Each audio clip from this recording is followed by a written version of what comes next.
You cannot make me go back! What was in that basement? A coffin.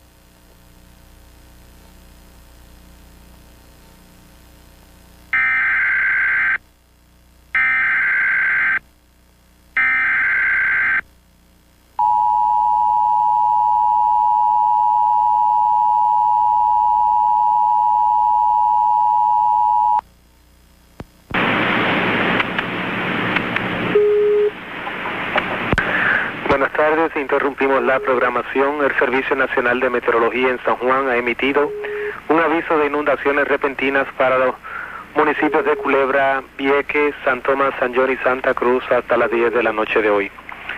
A las 13:45 p.m. el radar de Doppler indicaba lluvia torrencial asociada con el paso del huracán Georges, moviéndose a través del área bajo aviso. Cantidades adicionales de lluvia en exceso de 3 a 4 pulgadas son de anticiparse. Windy interrupted programming. Bulletin emergency alert system activation requested flash flood warning. The National Weather Service in San Juan has issued a flash flood warning for Culebra, Vieques, St. Thomas, San John, and St. Croix until 10 p.m. this evening. At 3:45 p.m., the upper radar indicated torrential rainfall associated with Hurricane Georges moving across the warning area. Additional rainfall amounts in excess of 3 to 4 inches will occur. And now we go back to our normal programming. Y ahora regresamos a nuestra...